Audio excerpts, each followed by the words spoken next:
ಪ್ರಶ್ನೆ ಮಾಡ್ತಾ ಇದ್ದಾರೆ. ಹೀಗಾಗಿ ಯಾವುದು ಇಫೆಕ್ಟಾಗಿ ಹೇಳಬೇಕಾಗಿತ್ತು ಕಾಂಗ್ರೆಸ್ ಅದು ಹೇಳದೆ ಹೋಗಿದ್ದು ಈ ಸಂದರ್ಭದಲ್ಲಿ ನಾವು ಗಮನಿಸಬೇಕಾಗ್ತದೆ. ಯಾಕಂದ್ರೆ ಸ್ವಲ್ಪ ತಪ್ಪು ಮಾಡಿದರೂ ಅದು ಎಡವಟ್ಟು ಆಗುವ ಎಲ್ಲ ಸಾಧ್ಯತೆಗಳಿದ್ದಾವೆ. ಅದಕ್ಕಾಗಿ ಅದೇನೂ ಇರಲಿ, ಸಿದ್ದರಾಮಯ್ಯನವರ ಕೈ ಎತ್ತಿದ ತಪ್ಪು. ಆದರೆ ಇದೇ ಸಂದರ್ಭದಲ್ಲಿ ಅವರು ಈ ವಿಷಯವನ್ನು ಸಾರ್ವಜನಿಕವಾಗಿ ವಿಶೇಷವಾಗಿ ಹೇಳಿದ ಒಂದು ಡೈರೆಕ್ಷನ್ ಮಾಡಿದ್ದು ಚೆನ್ನಾಗಿತ್ತೇನೋ.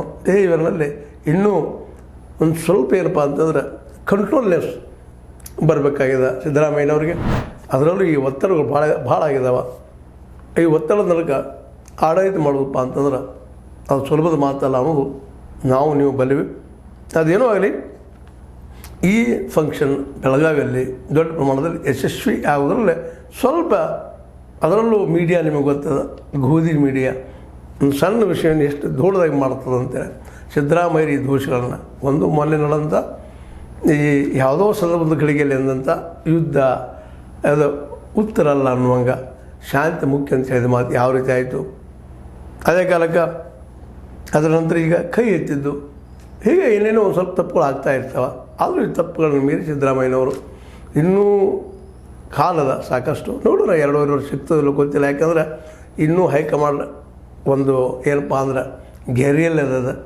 ಮೋಸ್ಟ್ಲಿ ಅದಿದ್ದರೂ ಸಿದ್ದರಾಮಯ್ಯನವರು ಮುಖ್ಯಮಂತ್ರಿ ಮುಂದುವರಿತಾರೆ ಅನ್ನೋದು ಅಷ್ಟೇ ಸ್ಪಷ್ಟ ಆಗಿದೆ. ಏನೋ ಇದ್ದರೂ ಇವತ್ತು ಸಿದ್ದರಾಮಯ್ಯ ಕೈ ಎತ್ತಿದ ವಿಷಯ ಬಿ ಜೆ ಪಿಗೊಂದು ದೊಡ್ಡ ಅಸ್ತ್ರ ಆಗಿದೆ. ಅದನ್ನು ಇವತ್ತು ನಾಳಿದ್ದು ಒಂದು ವಾರದವರೆಗೂ ಜಗ್ಗಬಹುದೇನೋ ಅವರು.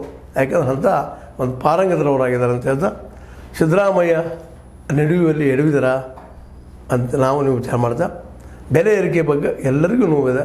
ಯಾರೂ ಮಾಡಲಿ, ಇಲ್ಲಿಬ್ಬರೂ ಕಾರಣ, ಕೇಂದ್ರನೂ ಕಾರಣ, ರಾಜ್ಯನೂ ಕಾರಣ. ಕೇಂದ್ರ ಮತ್ತು ರಾಜ್ಯದ ಹೊಡೆತಕ್ಕೆ ಜನಸಾಮಾನ್ಯರು ನಡುವಂಥ ಪ್ರಸಂಗ ಇವತ್ತು ಬಂದಂತ ಹೇಳ್ತಾ, ಇದು ನಿಮಗೆ ಲೈಕ್ ಆಗಿರ್ಬೋದು. ಲೈಕ್ ಮಾಡಿ, ಶೇರ್ ಮಾಡಿ, ಕಮೆಂಟ್ ಮಾಡಿ, ಜೊತೆ ಸಬ್ಸ್ಕ್ರೈಬ್ ನಿಲ್ಲಿಸಿ ಹೋಗಬೇಡ್ರಿ. S16 ನ್ಯೂಸ್ ಅರ್ಥದ ಹೇಳಿ ಸಿದ್ದರಾಮಯ್ಯ ಸತ್ಯ ಕೈಗಳಲ್ಲಿ ವಂದನೆಗಳು.